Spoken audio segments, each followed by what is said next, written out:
नमस्कार, स्वागत है आपका खास कार्यक्रम देश देशांतर में। मैं हूं आरफा खानम शेरवानी। देश देशांतर आज में चर्चा हम उस पर करेंगे, मुजरिम नेताओं और उनके चुनाव लड़ने के अधिकार पर चर्चा होगी। चुनाव आयोग ये चाहता है कि जिनको आपराधिक मामलों में दोषी ठहराया गया हो उन्हें उम्र भर चुनाव न लड़ने दिया जाए। आयोग ने सुप्रीम कोर्ट में हलफनामा दायर किया और कहा है कि जिन नेताओं को दोषी ठहराया जा चुका है उन पर आजीवन चुनाव लड़ने पर प्रतिबंध लगाया जाए। फिलहाल की स्थिति अगर देखें तो दोषी ठहराए गए किसी भी व्यक्ति को 6 साल तक चुनाव लड़ने की इजाजत नहीं है। अगर चुनाव आयोग की बात अदालत मान लेती है तो बहुत से हाई प्रोफाइल नेताओं का चुनावी भविष्य समाप्त हो जाएगा, वो कभी चुनाव नहीं लड़ पाएंगे। साथ ही चुनाव आयोग ने यह भी कहा है कि नेताओं से जुड़े मामलों में सुनवाई की प्रक्रिया तेजी से पूरी की जाए। यह हलफनामा सुप्रीम कोर्ट में दाखिल एक पीआईएल के बाद आया है। पीआईएल भारतीय जनता पार्टी के नेता अश्विनी उपाध्याय ने दायर की।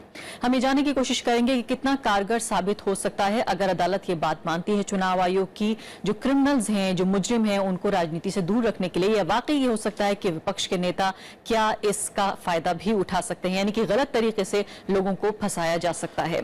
मेरे साथ भारत के पूर्व चीफ इलेक्शन कमिश्नर मौजूद हैं एसवाई कुरैशी स्टूडियो में। दूसरे खास मेहमान उर्मिलेश हैं, वरिष्ठ पत्रकार। राजनीतिक मेहमानों में मेरे साथ राजेंद्र अग्रवाल हैं, मेंबर ऑफ पार्लियामेंट हैं लोकसभा से बीजेपी के, और साथ ही निरोत्पल बसु हैं, सेंट्रल कमेटी मेंबर हैं सीपीआईएम के। सभी मेहमानों का स्वागत है। कुरैशी साहब, क्या आप फिलहाल जो चुनाव आयोग ने इस प्रस्ताव को आगे रखा है, आप इसका समर्थन करते हैं? देखिए, मैंने एक तो उन्होंने क्या सुप्रीम कोर्ट को लिखा मैंने देखा नहीं है, पढ़ा नहीं है, सिर्फ अखबार में मुख्तसरन सुना। मुझे तो जरा ये डिस्प्रोपोर्शनेट लगा, बहुत ज्यादा एक्सट्रीम लगा कि हम किस कन्विक्शन की बात कर रहे हैं। कन्विक्शन तो एक दिन की होने पे भी डिस्क्वालिफिकेशन हो जाती है, और आप उसको लाइफ लॉन्ग डिस्क्वालिफिकेशन कर दें। किसी को हो सकता है ट्रैफिक का ऑफेंस हो, कोई 144 की वायलेशन हो, किसी ने किसी को थप्पड़ मार दिया, उस के बेसिस पर लाइफ लॉन्ग डिस्क्वालिफिकेशन तो डिस्प्रोपोर्शनेट है। क्या गंभीर मामलों में ऐसा होना चाहिए? गंभीर मामले में तो होना चाहिए। हो सकता है रेप, डिकॉइटी, मर्डर, किडनैपिंग, इस किस्म के केसेस में कोई कन्विक्ट होता है, उसके बाद तो लाइफ लॉन्ग करते हैं, वो तो फिर भी अंडरस्टैंडेबल है। लेकिन हर कन्विक्शन पे करना ये मुझे जरा ज्यादती लगती है।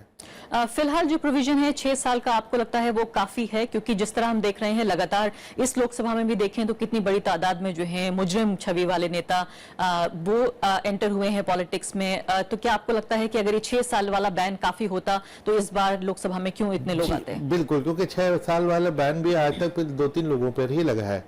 क्योंकि उससे पहले ये था, अभी 2 साल पहले तक तो ये था कि अगर कोई कन्विक्ट हो गया और अपील दायर कर दे, जो जरूर हर करेगा ही, तो पहले तो अपनी एमएलए और एमपी की पूरी टर्म कंप्लीट करेगा, उसके बाद से वो 6 साल का बैन शुरू होता था। और लेकिन बाद में सुप्रीम कोर्ट ने कह दिया कि जिस दिन आपकी कन्विक्शन होगी उसी दिन को आपने सीट खाली करनी पड़ेगी। उसके बाद 1-2 ही लोग सीट खाली हुई हैं। अब लेकिन कन्विक्शन की नेचर क्या है? तो हर किस्म की कन्विक्शन। दूसरी तरफ इलेक्शन कमीशन जो साल से डिमांड करती रही है कि जिन लोगों के खिलाफ गंभीर अपराध के केस चल रहे हैं, जिनमें कम से कम 5 साल की सजा होगी, यानी रेप, डिकॉइटी, मर्डर, किडनैपिंग, उनको इलेक्शन लड़ने से महरूम किया जाए ट्रायल के दौरान भी। तो कहाँ हम उसकी बात कर रहे हैं गंभीर अपराध की, कहाँ हर किस्म के अपराध पे हम लाइफ लॉन्ग बैन कर दें? ये मुझे थोड़ा डिस्प्रोपोर्शनेट। लेकिन अगर मैं आपकी बात ठीक तरीके से समझ पा रही हूँ तो आप ये कह रहे हैं कि फिलहाल जो मौजूदा 6 साल का प्रोविजन है दरअसल वो भी काफी नहीं है, क्योंकि अभी सिर्फ कुछ ही लोगों पे लगाया गया है, और ये इसने कम से कम इतना सुनिश्चित नहीं किया कि फिलहाल जो लोकसभा है कम से कम उसमें भी हम ये देखते हैं कि कम तादाद होती मुजरिमों की। लेकिन उसके बावजूद आप ये कह रहे हैं कि किसी भी कन्विक्शन पे ये नहीं होना चाहिए, गंभीर मामलों पे होना चाहिए। और लेकिन मैं ये कह रहा हूँ कि जो 6 साल का फिलहाल है वो शायद काफी है, और लेकिन चूंकि बहुत ज्यादा अभी तक इस किस्म के केसेस हुए नहीं है, इसलिए उसकी जो डिटरेंस वैल्यू है वो सामने नहीं आई है। 2-4-10 ऐसे केसेस होने लग जाएंगे कि 6-6 साल के लिए डिबार हुए, 6 साल के बाद तो जनता अपने नेता को भूल जाती है, तो एक इलेक्शन से भी वंचित होना बहुत बड़ी पनिशमेंट होती है। बहुत बड़ा पनिशमेंट है। आपको लगता है ये काफी है?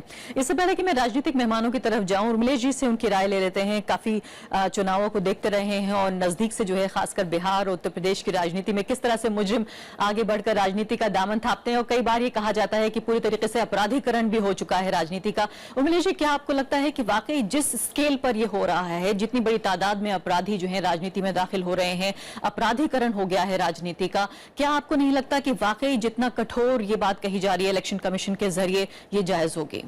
देखिए, पहली बात तो यह है कि हमारे देश में जो रिफॉर्म्स के नाम पर केवल कानूनों पर हम ध्यान देते हैं, प्रावधानों पर ध्यान देते हैं, समाज को और समाज के अंदर की जो अंतर प्रक्रिया है उसको बदलने की बात हम नहीं सोचते। और यही कारण है कि अपने देश में इकोनॉमिक रिफॉर्म होता है, दूसरे ढंग के रिफॉर्म्स होते हैं, लेकिन इलेक्टोरल रिफॉर्म्स पर कभी ध्यान नहीं जाता लोगों का। इलेक्शन कमीशन, मैं अपराधीकरण पर आऊं इसके पहले मैं ये जरूर रेखांकित करना चाहूंगा कि भारत में चुनाव की प्रक्रिया को बेहतर बनाने के निर्वाचन आयोग के प्रयासों के बावजूद, कुछ राजनीतिक प्रक्रियाओं के बावजूद सरकारों ने जो तवज्जो नहीं दी, उसकी पीछे क्या कारण है? केवल कानून बनाने से क्या अपराधीकरण रुक जाएगा समाज का? इस देश में हमने देखा है पहले भी कि अगर हम सिर्फ कानून बना दें कि साहब कन्विक्शन जिसका हो गया उसको इतने साल की जीवन भर के लिए हम डिबार कर दें, अभी भी जो कानून है 6 साल का है, और अगर कन्विक्शन किसी को 10 साल का है तो वो 16 साल भी हो सकता है, जैसे बहुत सारे एकाध केसेज में मैं देखा हूं। तो मेरा ये कहना है कि पहली चीज तो हम यह देखें कि ये समस्या चुनाव सुधार की या राजनीति के अपराधीकरण के समाधान की, ये सिर्फ कानूनी समस्या नहीं है। वरना ए.के. रॉय जैसा आदमी जो देश का एक मशहूर ट्रेड यूनियन लीडर रहा है, वो सबसे पहले इस देश में रासुका में, एनएसए में गिरफ्तार किया जाता है। हमारे देश के अनेक क्षेत्रों में जो राजनीतिक कार्यकर्ता हैं उन पर ऐसी केसेस हैं, और जाहिर तौर पे उनको प्रशांत भूषण जैसा, वृंदा ग्रोवर जैसा, या अभिषेक मनु सिंघवी जैसा, या कपिल सिब्बल जैसा बड़ा वकील भी नहीं मिलता, क्योंकि उनके पास इतना पैसा नहीं होता है। और कई इलाकों में मैं जानता हूं कि कन्विक्शन तक हो जाता है और बेकसूर लोगों के साथ हो जाता है। तो आप कैसे डिफरेंशिएट करेंगे कि किन केसेज में? अनेक डेवलपिंग कंट्रीज हैं दुनिया की जहां डेमोक्रेसी नाम की चीज है, डेमोक्रेसी नाम की चीज मैं जानबूझकर कह रहा हूं, लेकिन उनमें क्या होता है कि टैक्स टेररिज्म के नाम पर वहां का रूलिंग एलिट अपने राइवल जो लीडर्स हैं उनको फंसा देता है। कई ऐसे मुल्कों को मैं जानता हूं जहां पर टैक्स के नाम पर लोगों को कन्विक्ट करके और उनको राजनीति की प्रक्रिया से बाहर किया गया है। कुछ एक इलाकों में झूठे मामलों में लोगों को फंसाया गया है। तो अगर आप इस तरह का कोई एक तरफा कानून बनाते हैं तो इसमें बहुत सारे निर्दोष किस्म के लोग भी प्रभावित हो सकते हैं, उसमें जेन्युइन पॉलिटिकल एक्टिविस्ट हो सकते हैं, उसमें आपके राइवल हो सकते हैं, उसमें कम अपराध किए हुए लोग बड़े अपराधी के रूप में पेश किए जा सकते हैं। कम्युनल इश्यूज को लेकर, कास्ट इशू को लेकर जो पहले से प्रावधान है इस देश में कितने लोगों पर लागू हुआ है? बाल ठाकरे जी का नाम दुनिया सभी जानते हैं कि वहां लागू हुआ, और कैसे लागू हुआ उसकी भी अपनी एक कहानी है। अगर नारायणन साहब न होते राष्ट्रपति तो शायद ये बहुत मुश्किल आती। उस पूरे फैसले को मैंने बहुत गहराई से अध्ययन किया है। इलेक्शन कमीशन के इनिशिएटिव के बावजूद इट वॉज वेरी डिफिकल्ट अगर राष्ट्रपति की तरफ से एक पहल न हुई होती। तो मेरा यह कहना है कि ये जो प्रपोजल है, जैसा कि कुरैशी साहब भी कह रहे थे, मुझे लगता है इसमें प्रौढ़ता का अभाव है। इसमें सिविल सोसाइटी के खाते पीते लोगों की एक उल्लास है। ऐसा लगता है कि वो सिविल सोसाइटी में केवल खाते पीते समाज को देखते हैं, जो सबाल्टर्न समाज है, जहां लोगों को अपराधी बनाना और अपराधी के रूप में पेंट करना बहुत आसान है, उस समाज को नहीं देखते। बिल्कुल। और साफ तौर पर आप ये भी कह रहे हैं कि जिस तरह से हमारा क्रिमिनल जस्टिस सिस्टम है, किस तरह से वो अमीर को और ताकतवर को सपोर्ट करता हुआ नजर आता है। हालांकि अगर आदर्श तरीके से देखें तो ऐसा नहीं होना चाहिए, लेकिन बड़े वकील जो हैं वो कौन हायर कर सकता है, कौन देख सकता है, वो भी बड़ी बात है।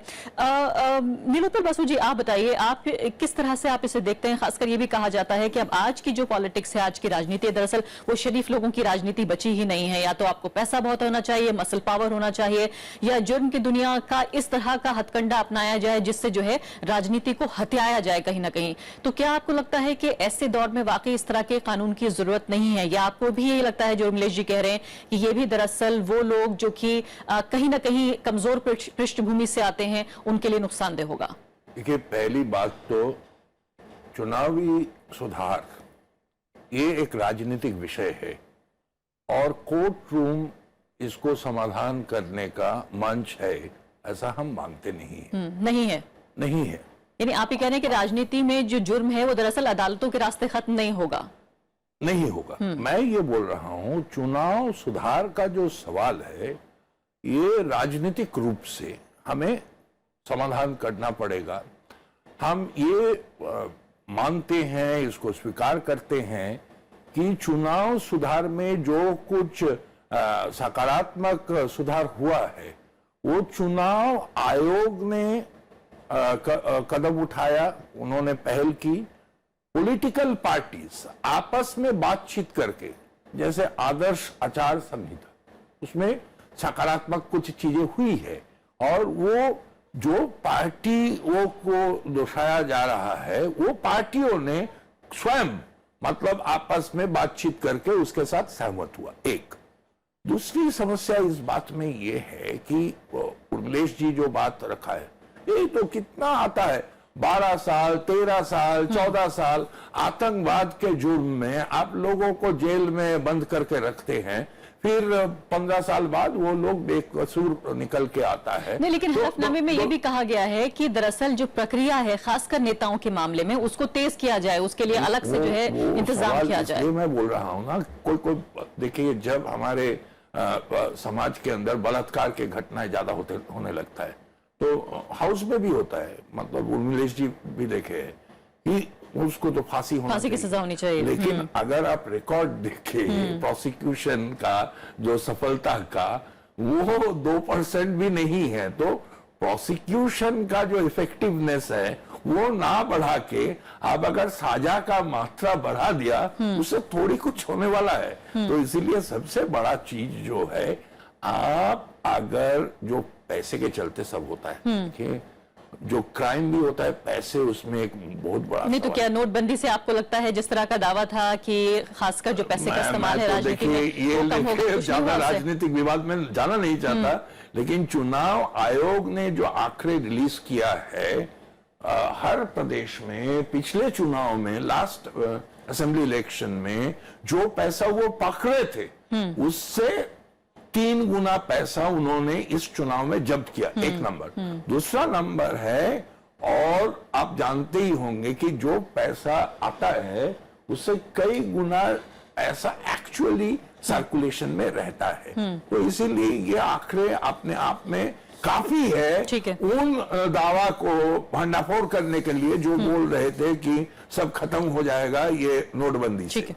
मैं फाइनली एक ही बात कहना चाहूंगा, इसीलिए देखिए, एक स्पष्टता के साथ पॉलिटिकल पार्टीज को सहमत होना पड़ेगा कि हम स्टेट फंडिंग की ओर जाएंगे, एक। ठीक है। और दूसरा है कि पॉलिटिकल पार्टी अपने आप कुछ बंदिश लगाएगा किस किस्म का, क्योंकि जो दरअसल नामुमकिन पूरा राजनीतिक व्यवस्था के बारे में प्रश्न चिन्ह लग रहा है, इससे हमें बचने का। ठीक है। राजेंद्र अग्रवाल जी, ये बताइए फिलहाल कि जनता के पास जाहिर है उनका भी जो थ्रेशोल्ड अंग्रेजी में कहते हैं कि उनकी बर्दाश्त की जो सीमा है वो भी कम हो रही है लगातार। क्या आपको लगता है कि इसीलिए क्योंकि समाज की तरफ सुधार के रास्ते कम हो रहे हैं और इसलिए लोग सख्त कानून की मांग करते हैं कि समाज को सुधारना, या जिस तरह से इलेक्टोरल रिफॉर्म्स की बात हो रही है उनको लाना, न कभी सहमति बनेगी न इलेक्टोरल रिफॉर्म्स आएंगे, बीजेपी कांग्रेस तमाम पार्टियां आ गई तो चलिए कानून बन जाए। क्या आपको लगता है कि ये शॉर्टकट है दरअसल जो सही नहीं है? नहीं, देखिए, ये बात तो तय है कि लोकतंत्र को यदि हमें चिरजीवी रखना है तो हमको लोकतंत्र के अंदर जो चुनकर के लोग आते हैं उनकी खुद की क्वालिटी और उसको चुनने की प्रक्रिया, दोनों के ऊपर हमें ध्यान देना पड़ेगा। और ये बात ठीक है कि बेसिकली ये जिम्मेदारी हमने चुनाव आयोग पर डाली है, परंतु राजनीतिक दलों के विमर्श के बिना, उनके सहयोग के बिना, और उसके अंदर फिर यदि ब्रॉडली कहें तो समाज के दबाव के बिना इसको करना संभव नहीं है। आज जो जिस विशेष संदर्भ में बातचीत हो रही है, मैं ये मानता हूं कि चुनाव आयोग की मंशा तो बिल्कुल ठीक है, परंतु जैसा अभी आदरणीय कुरैशी साहब ने कहा या उर्मिलेश जी ने कहा या नीलोत्पल जी ने कहा, मुझे लगता है कि इसमें अभी और थोड़ा सा एक जैसे आइडिया आया, विचार रखा उन्होंने कि हाँ मंशा ये है कि अपराधी तब तो राजनीति के अंदर नहीं पहुंचने चाहिए, निर्वाचित होकर के जनप्रतिनिधि नहीं बनने चाहिए, ये मंशा ठीक है, पर वो कैसे रोका जाए। तो ये बात तो ठीक है कि विक्टिमाइजेशन भी होता है राजनीति के अंदर। अब मैं खुद 21 महीने का जेल का मैं रहने वाला व्यक्ति हूँ, तो ठीक है, मुझको उस नाते सजा नहीं हुई, परंतु 21 महीने मैंने भी जेल में बिताया है DIR वगैरह के अंदर, मीसा के अंदर। तो ऐसे बहुत सारे लोग, अगर कन्विक्शन होगा तो इसका मतलब आपकी तरह बहुत सारे लोग जो हैं और अधिक व्यापक स्तर पर विचार करने की जरूरत है, और वो हो सकता है जो संगीन अपराध हैं। देखिए, एक तो लोकतंत्र के अंदर अनेक प्रकार के मोर्चे होते हैं, अनेक प्रकार के संघर्ष होते हैं, दिनों दिन पार्टी को सड़क पर रहना होता है, मुद्दों के ऊपर भिड़ंत भी होती है, एक तो उस प्रकार के मामले होते हैं, और एक सीधे सीधे रेप है, डकैती है, मर्डर है, तो ऐसा नहीं इनको हम क्लासिफाई नहीं कर सकते। तो उसकी गंभीरता के अनुपात में और फिर क्या हुआ, मैं इस बात से सहमत हूं। हालांकि ठीक है कि 6 साल के लिए प्रतिबंधित करना फिलहाल ठीक लगता होगा, मुझको लगता है कि संज्ञेय अपराध, संज्ञेय नहीं गंभीर अपराध है तो उसको आजीवन प्रतिबंध लगाने में भी हर्ज नहीं है, परंतु इसकी ठीक से परिभाषित किया जाना चाहिए, उसके अंदर किसी का विक्टिमाइजेशन न हो। नहीं तो ये तो सवाल क्योंकि- वापस क्रिमिनल जस्टिस सिस्टम पे चला वो गया। तो आएगा, देखिए जस्टिस अभी भी सिस्टम देखिए, आप अब तक जितनी मौत की सजाएं हुई हैं आजादी के बाद से अब तक, बाई एंड लार्ज हमको जुडिशियल सिस्टम पर भी भरोसा तो करके चलना पड़ेगा। और ये बात ठीक है, जैसे ये बात भी जल्दी जल्दी मामले हों, और ऐसा नहीं है। यदि जुडिशियल सिस्टम ठीक है और हमको भरोसा है कि ठीक है और ठीक होगा और भी, तो उसके अंदर सच जो है उसको बहुत ज्यादा छिपाया नहीं जा पाता। मर्डर है या जो है बलात्कार है या डकैती है, करप्शन को भी आप उसमें उसमें जोड़ करके, मैंने कहा कि इसमें विमर्श की आवश्यकता है। एक विमर्श लेकर के बैठ करके, परंतु जो कुछ भी हम तय करें, ये मैसेज हम दे सकें किसी भी प्रकार से कि नहीं, अपराधियों की एंट्री या जो गलत लोगों की एंट्री हम संसद भवन में या जो है विधानसभा लेकिन में राजेंद्र जी, यहाँ तो राजनीतिक दल जो है वो मुजरिमों के कंधों पे बैठकर इलेक्शन लड़ते हैं। ये तो चिंता की बात है, इसी में से तो समस्या आई है। ये तो चिंता की बात, और उसके कारण से लोकतंत्र की बड़ी गहरी हानि हुई है। ये जो बात हुई है कि भाई ये तो राजनीति तो स्काउंड्रल्स के लिए हो गई, ये इतना गंभीर कमेंट है ये। किसी ने संसद के विषय में, मैं उसको दोहराना नहीं चाहता, परंतु देश के जुडिशियल सिस्टम से जुड़े हुए व्यक्ति ने एक संसद के विषय में बड़ी खराब टिप्पणी की। वो टिप्पणी खराब थी, लेकिन कुल मिलाकर के संसद के अंदर जिस प्रकार से लोग पहुंचने लग गए, विधानसभा में जो लोग पहुंचने लग गए, और ये राजनीति जो है ये भले लोगों का काम नहीं रहा, ये खुद में बहुत बहुत चिंता की बात है। और जो मैंने प्रारंभ में बात कही, यदि हमको लोकतंत्र को यशस्वी, लोग और प्रक्रिया दोनों और लोकतंत्र को यशस्वी बनाने के लिए बहुत आवश्यक है। तो लोकतंत्र तो नेचुरली निर्वाचित प्रतिनिधियों के द्वारा चलाया जाता है। वो भी ठीक नहीं होंगे, वो भी आचरण में या कैरेक्टर चरित्र में ठीक नहीं होंगे, तो लोकतंत्र के अंदर किसी भी प्रकार की गंभीर सफलता की संभावना वो कम होती चली जाती है। ये मेरा कहना है। जी कुरैशी साहब, ये बताइए, एक और सवाल ये भी है कि आखिर मुकदमे की किस स्टेज पर, किस स्थिति पर जाकर ये समझा जाए कि वाकई कन्विक्शन हो जाए, तब तक इंतजार किया जाए, मुकदमा दायर हो, किस स्थिति में वो मुकदमा पहुंचे जब जाके ये माना जाए कि, क्योंकि जिस तरह से ये मुकदमे इतने लंबे खिंचते हैं, अभी इस बारे में बात हो चुकी है, और खासकर अगर आप ताकतवर व्यक्ति हैं और जुर्म की दुनिया से आपका वास्ता है, आपके पास पैसा भी है, मसल भी है, तो ये लंबे लंबे मामले खिंचते चले जाएंगे और कन्विक्शन शायद बहुत मुश्किल है। आपने खुद ही कहा कि सिर्फ 2-4 लोगों तक ही ये बात अभी तक आ पाई है, तो किस स्टेज पर ये मान लिया जाए कि अब इस व्यक्ति को कम से कम इलेक्टोरल प्रोसेस से बाहर हो जाना चाहिए? देखिए, ये इस स्टेज के ऊपर तो फैसला इसका नहीं हो सकता, क्योंकि सबने इस पे तो एग्री किया कि मंशा ये है कि क्रिमिनल लोग पार्लियामेंट में और विधानसभा में ना बने पाए। और इसके 2 लेवल हैं कि एक तो कन्विक्शन के बाद उनको वंचित करना, और एक ये है कि ड्यूरिंग ट्रायल उनको वंचित करना। इन दोनों के डिफरेंट पहलू हैं, डिफरेंट लीगल उसकी इम्प्लीकेशन है। कन्विक्शन के बाद तो डिस्क्वालिफिकेशन और अनसीटिंग फौरन हो ही जाती है।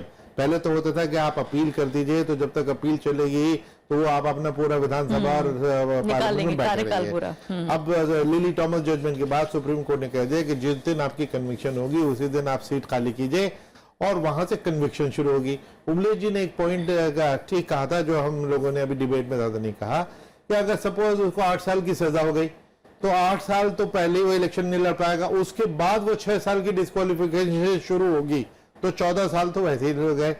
और दूसरे ये कि कन्विक्शन के ऊपर जो हम ये कहते हैं कि अंडर ट्रायल है उसको वंचित किया जाए, उसमें साफ कह रखा है कि छोटे मोटे अपराध को छोड़ दीजिए। जो गंभीर अपराध है, रेप, डकैती, मर्डर, किडनैपिंग, जिसके 5 साल की कम से कम सजा होगी, सिर्फ उस पे डिस्क्वालिफिकेशन लागू कीजिए। 3 साल और 4 साल वाले पे लागू नहीं कीजिए। यहाँ 1 दिन की कन्विक्शन हुई और आप कहिए अब जिंदगी भर के लिए घर बैठ जाइए, तो ये डिस्प्रोपोर्शनेट बात है। और ये कहना कि कितने दिन के बाद पता लगेगा, जैसे ही गंभीर अपराध पे चार्जशीट फ्रेम हो जाती है, हम कहते हैं कि वो स्टेज ऐसी है कि कोर्ट ने जो इंडिपेंडेंट है और इस नतीजे पे पहुंच गई कि वाकई अपराध, ये चार्जेस जो है इनके खिलाफ ट्रायल के लायक हो गए, उस स्टेज पे हमने डिस्क्वालिफिकेशन डिमांड की। साहब, क्या आपको भी ये लगता है कि दरअसल अगर इस तरह का कोई प्रोविजन बनता है, अगर अदालत इस बात को मानती है, तो इसका जो है वो गलत इस्तेमाल ज्यादा हो सकता है बजाय इसके कि अच्छा प्रयोग हो? जिस तरह से उमलेश जी कह रहे हैं कि देशद्रोह तक के मुकदमे लग गए उन लोगों के ऊपर जो जमीन से जुड़े हुए नेता थे, और जाहिर ताकतवर जो नेता हैं उनके पास बहुत आसान है इसे साबित करना। बिल्कुल आप ठीक करेंगे, क्योंकि इस रिफॉर्म की मुखालफत इन 2 ग्राउंड पर ही होती है कि एक तो ये कि नेताओं के खिलाफ एक दूसरे के खिलाफ झूठे मुकदमे भी पॉलिटिकल रीजन से होते रहते हैं, उससे तो उनको बचाना जरूरी है। उसके बचाव तो इसमें 3 दिए गए हैं कि एक तो सिर्फ वो गंभीर अपराध, रेप, डकैती, मर्डर, ये नहीं कि 144 की वायलेशन कर दी या किसी और किसी जो एक दूसरे को गालम गलौज कर दी, तो गंभीर अपराध। दूसरे, कम से कम ये केस FIR 6 महीने पहले हुई हो इलेक्शन से। और तीसरे, जो सबसे इंपॉर्टेंट सेफगार्ड है कि court of law which will be, जो इस केस में सेशन कोर्ट से नीचे नहीं होगी क्योंकि अपराध गंभीर है, वो अगर कहती है कि हाँ ये चार्जेस फ्रेम होते हैं, तो ये इसीलिए किया गया है ताकि इनोसेंट नेता उसमें न फंसा दिया जाए, इस वजह से है। नहीं तो एक चीज सारी डिबेट में रह गई जो तुमने शुरू में जिक्र किया था लेकिन बाद में रह गई कि क्या इन केसों का जल्दी फैसला एक तीसरा अल्टरनेटिव होना चाहिए। हाँ। वो सारी डिबेट से पिछले साल से बचा हुआ था, लेकिन 3 साल पहले 2013 में सुप्रीम कोर्ट ने ये फैसला किया कि जिन नेताओं के खिलाफ केसेस चल रहे हैं सारे कोर्ट्स को उन्होंने आदेश दिया देश की कि भाई 1 साल के अंदर फैसला करो, और जो फैसला इसको नहीं करती वो अपने चीफ जस्टिस को एक्सप्लेनेशन दे कि ऐसा क्यों नहीं क्या। बीजेपी सरकार ने आके, एनडीए सरकार ने आते ही फौरन एक लेटर जारी किया सारी स्टेट्स को कि इसको फौरन लागू करो। ये जून 2014 में ही कर दिया था। तो अब उसको जरूर चेकअप करना चाहिए कि उसके ऊपर अब क्या कार्रवाई हो रही है, क्योंकि ये तो बड़ा अच्छा कदम था। जी जी जल्दी से। नहीं, मैं एकदम संक्षेप में एक पॉइंट बोल रहा हूं। ये जो चार्ज फ्रेम वाली बात ना, अगर हम डेटा देखें, आंकड़ा देखें कि जो सीरियस तथाकथित हीनस क्राइम में चार्ज फ्रेम होता है और आखिरकार उसके अंदर कितना सजा मिलती है, कितना कन्विक्शन होता है, वो जो प्रोपोर्शन है वो भी इतना कम है। तो हमारे कानून व्यवस्था, जूरिस्प्रूडेंस का जो एक बुनियादी बात है कि इनोसेंट टिल प्रूवन गिल्टी, उसके तहत जो मौका आपको कानून के सामने अपना पक्ष को बचाव करने का मिलना चाहिए, उस बचाव करने का जो मौका को आप अगर उसके ऊपर मतलब वो कटौती करते हैं, वो भी लोकतंत्र के लिए कोई अच्छा नहीं होगा। क्योंकि समय नहीं है मेरे पास। जी एक बात मैं बताना चाहता हूँ कि आज इंडियन जेलों में 4 लाख के करीब कैदी हैं, जिनमें से 2,70,000 अभी अंडर ट्रायल है, यानी अभी कन्विक्ट नहीं हुए। लेकिन आपने उनके 4 फंडामेंटल राइट छीन रखे हैं, liberty, freedom of movement, freedom of occupation, right to dignity, जबकि वो इनोसेंट हैं कि अभी कन्विक्ट नहीं हुए। तो इलेक्शन लड़ना तो कोई फंडामेंटल राइट भी नहीं है। ठीक है उर्मिला जी। हाँ, नहीं, मैं देखती इसमें कुछ सुझाव जरूर आना चाहिए, और मैं समझता हूं कि लॉ एक्सपर्ट्स जो हैं वो उनकी तरफ से आ भी रहे हैं। एक तो ये समझना चाहिए कि भारत जो है, जिस तरह की डेवलपिंग डेमोक्रेसी है, उसमें हमारे देश में 95% से ज्यादा लोग जो फांसी पाते हैं या बड़े दंड पाते हैं, वे आमतौर पे दलित हैं, आदिवासी हैं, माइनॉरिटीज हैं या सबाल्टर्न समाजों के हैं। तो जिस समाज में जुडिशियल सिस्टम की अपनी भी बड़ी प्रॉब्लम्स हैं, उसमें अगर आप सिर्फ ये कर देंगे कि चार्जशीट होने पर या ट्रायल की स्टेज में किसी क्राइम का जो अभियुक्त है वो चुनाव नहीं लड़ेगा, तो मैं समझता हूं कि इसका भारी दुरुपयोग होगा। पहली बात। दूसरी बात जी, एक समस्या और है कि किसी को लोअर कोर्ट से अगर मान लीजिए, कल्पना कीजिए 6 साल का कन्विक्शन हो गया या 2 साल का ही हो गया, आप उसको डिबार कर रहे हैं चुनाव लड़ने से, लेकिन हाई कोर्ट ने उसको बिल्कुल बेगुनाह निर्दोष साबित किया, यहां तक कि मुकदमा करने वाले पर उसने फाइन भी लगा दिया कि यह झूठा केस इस आदमी पर लगाया गया है। वैसी स्थिति में भारत का महान चुनाव आयोग और महान कानून क्या करेगा? तीसरी बात, समय नहीं, माफ कीजिएगा, समय नहीं है। कोई बात नहीं। राजीव जी, आपसे जानना चाहती हूँ कि फिलहाल सत्तारूढ़ दल है, आप ये बताइए क्या चुनावी सुधार की तरफ आगे बढ़ेंगे, आप अदालत का रास्ता देखेंगे? नहीं, बराबर हमारा एक प्रकार से कमिटमेंट है, और प्रधानमंत्री जी ने इस बात का उल्लेख किया है, चाहे वो चंदे की बात हो, चाहे वो अपराध मुक्त संसद को और विधानसभा को बनाने की बात हो, इस पर हमारा कन्विक्शन, हम बिल्कुल पूरा प्रयास करेंगे। हाँ, मैं ये जरूर मानता हूं कि सभी राजनीतिक दलों को एक बार बिठा करके, बार बार निरंतर बिठा करके विमर्श होना चाहिए। अन्य भी जो लोग हैं, जिसके अंदर जो है स्टेक होल्डर्स जिनको कह सकते हैं, स्टेक होल्डर तो पूरी जनता ही है, बीच में चर्चा होनी चाहिए। हमारे जो पुराने चुनाव आयोग के अध्यक्ष, चुनाव आयुक्त रहे हैं, उनको बिठाना चाहिए। अन्य कुछ ऐसा फोरम बना करके इन पर बढ़िया से चर्चा हो, निरंतर चर्चा हो, और कुछ कंक्लूजन ऐसा निकले कि देश की राजनीति जो शुद्ध हो, इसमें भ्रष्टाचार भी कम हो, अपराध भी कम हो। जी हाँ, तो बीजेपी के वरिष्ठ नेता यहाँ स्टूडियो में वादा कर रहे हैं कि दरअसल इस तरह का कदम जो है बीजेपी उठाएगी, और इतनी ही जिम्मेदारी जो है आम जनता की, आम वोटर की भी है कि वो सिरे से खारिज करें उन लोगों को जो कि जुर्म की दुनिया से आते हैं। फिलहाल अभी के लिए इतना ही, नमस्कार।